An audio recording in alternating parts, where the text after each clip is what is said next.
Global Talk. அன்புள்ள நேயர்களுக்கு ஏக இறைவனின் சாந்தியும் சமாதானமும் உண்டாவதாக. மத்திய கிழக்கில் தற்போது என்ன நடக்குது, இது சம்பந்தமான தகவல்களை பார்ப்போம். இந்த வகையில் தற்போது வெளியாகி கொண்டிருக்கின்ற பொதுவான செய்திகளோட தொகுப்புகளை நான் பேச போறேன். இந்த வகையில் வார திங்கட்கிழமையோட, அதாவது நாளைக்கு நினைக்கிறேன், எல்லா டைமும் முடியுது. யாருக்கு?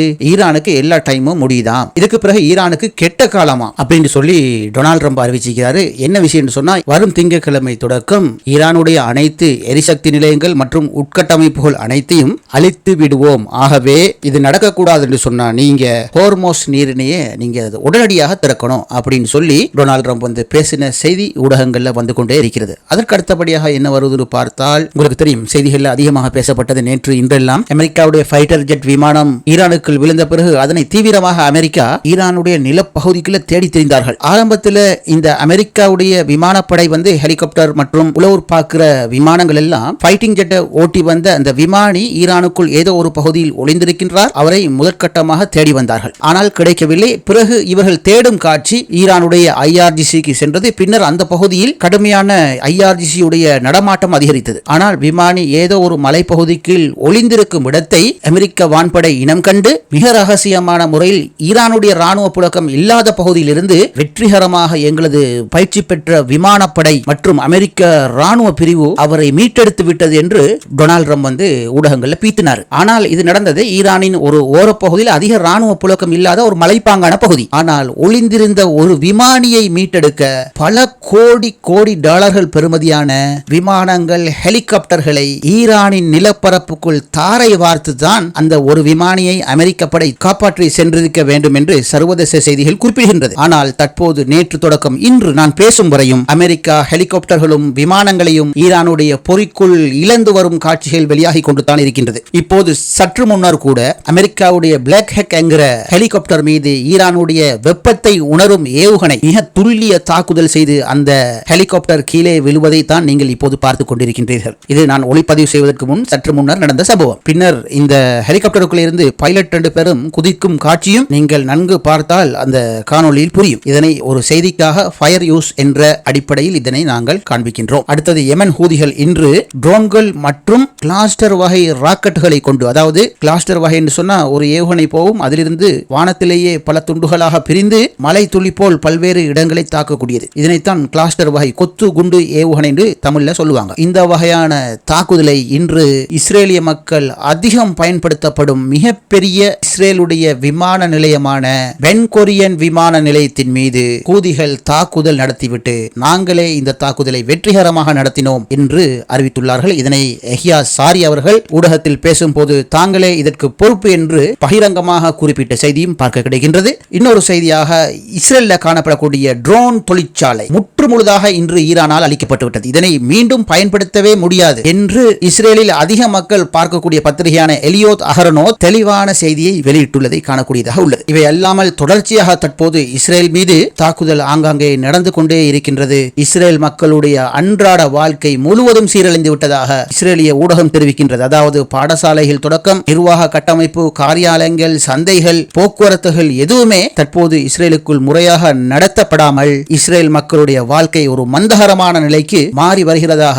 இஸ்ரேலிய ஊடகங்களே பேசுகிறது. சும்மா சிந்தித்து பாருங்க. இதை இன்னும் 5 வருஷத்துக்கு நீட்டினா இஸ்ரேல் மக்களுடைய அன்றாட வாழ்க்கை எப்படி இருக்கும்? பெரும் பெரும் பொருளாதாரங்களை இலக்காக கொண்டு பாடுபடக்கூடியவர்கள் தான் இந்த இஸ்ரேலியவாதிகள். இப்போது அனைத்தையும் ஷட் டவுன் செய்து வைத்துள்ளது இந்த ஈரான். 22 லட்சம் காசா மக்களுடைய வாழ்க்கையை 4 வருடமாக சீரழித்தது இந்த இஸ்ரேல். இந்த யுத்தம் ஆரம்பித்து தற்போது 1 மாத வாழ்க்கையை கூட நடத்தி கொள்ள முடியாமல் இஸ்ரேலியர்கள் தற்போது விரக்தியில் உள்ளதாக இஸ்ரேலிய சமூக ஊடகங்கள் ஆங்காங்கே கருத்துக்களை குறிப்பிடுகின்றது. ஆனால் இல்ல, நாங்க ஜெனிவினா தான் இருக்கிறோம், இவ்வாறான மெசேஜ் எல்லாம் இந்த இஸ்ரேல் என்ன செய்யுதுன்னு சொன்னா சென்சர் பண்ணி ஒழிக்க பார்க்கின்றார்கள். ஆனால் எவ்வளவு தான் மறைப்பது சோற்றில் முழு பூசணியை. இந்த காணொலியை பாருங்கள். இது ஈரானுடைய சமூக வலைத்தளத்தில் பதிவிட்டிருந்தார்கள். அதாவது இங்கே பறந்து செல்லும் விமானங்கள் ஈரானுடைய நிலப்பரப்புக்கு மேல் அமெரிக்க ஃபைட்டர் ஜெட்டில் இருந்து குதித்து ஒளிந்திருக்கும் விமானியை தேடும் காட்சியாகும். இவ்வாறு தேடி வந்த இந்த விமானங்களுடைய இறுதி காட்சியையும் இந்த காணொளி காமெடியாக எடுத்து காட்டுகிறது. சற்று பாருங்கள்.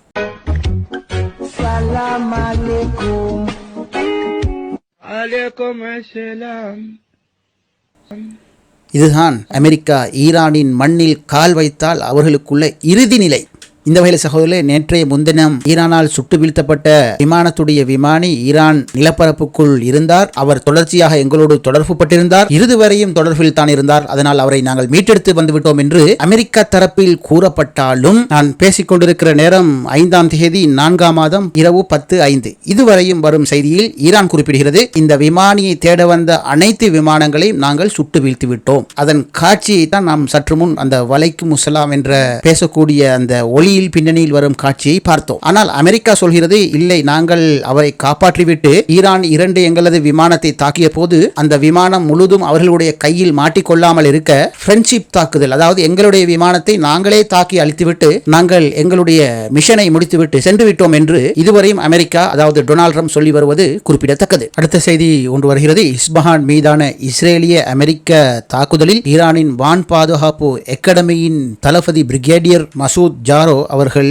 தற்போது தியாகியானதாக ஈரானிய ஊடகங்கள் செய்தி தெரிவித்துள்ளது. அடுத்த செய்தி வருகிறது. ஹைஃபாவை நோக்கி, அதாவது ஹைஃபா என்பது வடக்கு இஸ்ரேலில் காணப்படும் ஒரு முக்கிய துறைமுக நகரம். இஸ்ரேல் இதனை கைப்பற்றுவதற்கு முன்னதாக வரலாற்று ரீதியாக நக்பாவுக்கு முந்திய பாலஸ்தீனர்களுக்கு இருந்த நகரங்களில் மிக முக்கியமான ஒரு நகரமாக இது காணப்படுகிறது. இதனை இஸ்ரேலியர்கள் கைப்பற்றி ஹைஃபா என பெயர் விட்டு இஸ்ரேலிய கடற்படை தளங்கள் எல்லாம் வைத்திருந்தார்கள். இந்த யுத்தத்துக்கு முன்னதாக அமெரிக்காவுடைய கடற்படை பயன்பாட்டுக்கும் இந்த ஹைஃபாவில் காணப்படக்கூடிய துறைமுகங்கள் இருந்தது. ஆனால் அவற்றை தீர்த்து கட்டிவிட்டார்கள் ஈரானியர்கள். அதனால் தற்போது அந்த பகுதிக்குள் அமெரிக்கா கடற்படை செயற்பாடுகள் இல்லை என குறிப்பிடப்படுகின்றது. இருந்தாலும் ஹைஃபா என்பது இஸ்ரேலுடைய ஏற்றுமதி இறக்குமதி செய்யப்படுகின்ற மிக முக்கிய பொருளாதார துறைமுக நகரம். இந்த நகரத்தை குறிவைத்து ஈரான் தாக்குதல் நடத்தியுள்ளது. ஆனால் இஸ்ரேலோ, இல்லை, அவற்றை நாங்கள் தடுத்து விட்டோம். அவ்வாறு தடுக்கும் போது உடைந்த தொண்டுகளே இந்த ஹைஃபா நகரத்தின் சில மக்களை தாக்கியுள்ளது. அது சிறிய ஒரு காயத்தோடு அவர்கள் தப்பிவிட்டார்கள் என்று இஸ்ரேல் தரப்பில் குறிப்பிடப்படுகின்றது. ஆனால் அல் அரேபியா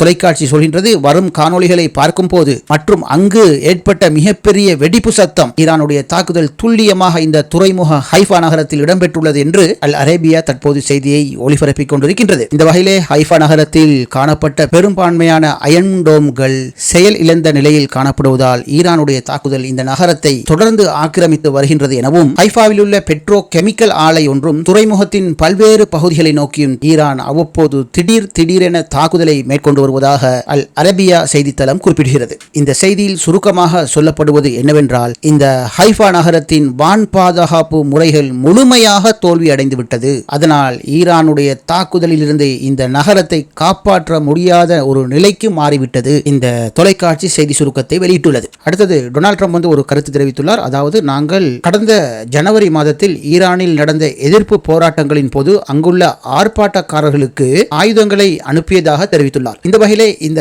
ஆர்ப்பாட்டக்காரர்களுக்கு குருதுக்கள் மூலம் தான் நாங்கள் ஆயுதங்களை அனுப்பி வைத்தோம். இந்த வகையிலே ஆர்ப்பாட்டக்காரர்களிடமும் குருதுக்களிடமும் தாங்கள் கொடுத்த ஆயுதங்கள் இருக்கும் என்று டொனால்ட் ட்ரம்ப் இன்று பப்ளிக்காக ஊடகங்களுக்கு தெரிவித்துள்ளார். இதெல்லாம சவுதி அரேபியாவுடைய அல் அரேபியா செய்தி சேவை இவ்வாறு பேசுகிறது. குவைத் நகரத்தின் மீது இன்று ஈரான் தாக்குதல் நடத்தியது, அதாவது ட்ரோன் தாக்குதல் நடத்தியது. இது குவைத் தலைநகரத்தில் உள்ள சுவைக் எண்ணெய் வளாகத்தின் மீது இந்த தாக்குதல் நடத்தப்பட்டுள்ளது. இதனால் குவைத் பெட்ரோலிய கார்ப்பரேஷன் மற்றும் எண்ணெய் அமைச்சகத்தின் தலைமையகம் சேதமடைந்து பெரும் தீ விபத்து ஏற்பட்டது. மேலும் குவைத்துடைய 2 மின் உற்பத்தி நிலையங்கள் மீதும் மற்றும் கடல் நீரை நன்னீராக்கும் ஆலைகள் மீதும் ஈரான் தாக்குதல் நடத்தியதாக குறிப்பிடும் இந்த தொலைக்காட்சி, இந்த தாக்குதல் வெறும் ராணுவ மோதலை தாண்டி பிராந்திய பொருளாதார கட்டமைப்புகளை பாதிக்கும் வகையில் ஈரான் அத்துமீறி செயற்படுகின்றது என்று இந்த தொலைக்காட்சி விவரிக்கின்றது குறிப்பிடத்தக்கது. அடுத்தது, இப்ப காட்டப்படும் இந்த வரைபடத்தை பாருங்க. இந்த வரைபடம் 2026 2ஆம் மாதம் 28ஆம் தேதி ஈரானை சுற்றியுள்ள நாடுகளில் அமெரிக்கா நிலை கொண்டிருந்த ராணுவ தளங்களை இந்த படம் சித்தரிக்கின்றது. அதேவேளை இந்த படத்தை பாருங்கள். தற்போது ஈரானை சுற்றியுள்ள அனைத்து அமெரிக்க ராணுவ தளங்களில் 95% இந்த அனைத்து தளங்களையும் தற்போது துடைத்தெறிந்து விட்டதை காட்டுகிறது. ஈரானை சுற்றியிருந்த அனைத்து அமெரிக்க படைகளும் எஸ்கேப் ஆகியதை தான் இந்த படம் சித்தரிக்கின்றது. இருக்க ஊடகங்களில் சில விஷயம் பரவுது. உயிருக்காக ட்ரம்ப் போராடுகிறார், அவர் தற்போது மருத்துவமனையில் அனுமதிக்கப்பட்டுள்ளார். இன்னும் சில ஊடகங்கள் சொல்லுது, ஈரானில் அமெரிக்க படை சந்தித்துக் கொண்டிருக்கும் தோல்வி, எப்ஸ்டீன் ஃபைலினால் அவருக்கு ஏற்பட்டுள்ள இழுக்கு, நாட்டில் பெரும் பொருளாதார சரிவுகள் அவரை தற்போது மனநோயாளியாக மெண்டலாக மாற்றியுள்ளது. ஆகவே அவர் தற்போது வைத்தியசாலையில் அட்மிட் செய்யப்பட்டுள்ளார் என்றும் குறிப்பிடுகிறது. ஆனால் இன்னொரு புறம் இன்னொரு செய்தி வருகிறது, அவ்வாறல்ல, ஈரானிலிருந்து காயப்பட்டு உயிருக்காக போராடி கொண்டிருக்கும் அமெரிக்க ராணுவ வீரர்களை பார்ப்பதற்காகவே வைத்தியசாலைக்கு சென்றுள்ளார் என்றும் செய்திகள் தெரிவிக்கின்றது. இது இவ்வாறு இருக்க சகோதரர்களே, ஈரானுடைய என்ரிச் பண்ணப்பட்ட யுரேனியம் புஷர் என்று சொல்லப்படக்கூடிய ஒரு இடத்தில் ஈரான் வைத்துள்ளதாகவும் அந்த பகுதி மீது நாளை அநேகமாக திங்கட்கிழமை அல்லது செவ்வாய்க்கிழமை ஒரு பாரிய தாக்குதலை இஸ்ரேலும் அமெரிக்காவும் செய்ய போவதாகவும் தகவல் வெளியாகிறது. இவ்வாறான தாக்குதல் செய்யப்பட்டால் முற்றுமுழுதாக குவைத் நாடு இல்லாது போய்விடும். அதாவது அணு கதிர்வீச்சுகளால் குவைத் நாடு இல்லாமல் போவதோடு ஈராக்குடைய தெற்கு பகுதி மற்றும் ஈரானுடைய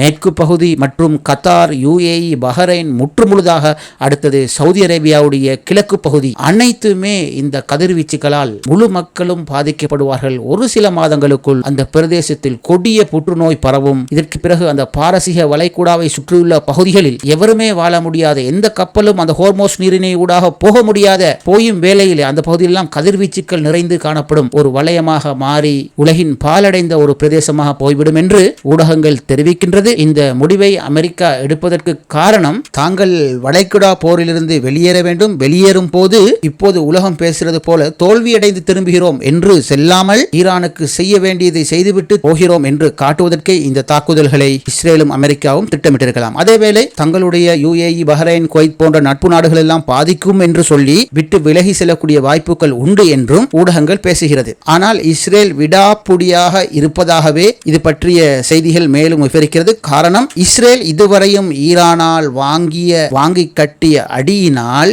சுமார் இன்னும் 35 தொடக்கம் 40 வருடங்கள் கழித்தே இஸ்ரேல் மறுபடியும் மீள் உருவாக்கம் அடையும் என்ற நிலைக்கு தற்போதைய நிலை மாறிவிட்டதாக அமெரிக்காவுடைய ஒரு ப்ரொஃபசர் ஒரு நீண்ட விளக்கம் கொடுத்ததை தமிழ் ஊடகங்களே கோடிட்டு காட்டுகின்றது. ஆகவே இவ்வாறான தோல்விகளை தாங்க முடியாமல் ஈரானுடைய புஷர் பகுதிக்கு தாக்குதல் நடத்தப் போகின்றார்களா என்று பொறுத்திருந்து பார்க்க வேண்டும். சரி சகோதரர்களே, மீண்டும் முக்கியமான செய்திகளோடு நாளை இன்ஷா அல்லாஹ் சந்திப்போம். இது குளோபல் நூலகத்துடைய குளோபல் டாக் நிகழ்ச்சி.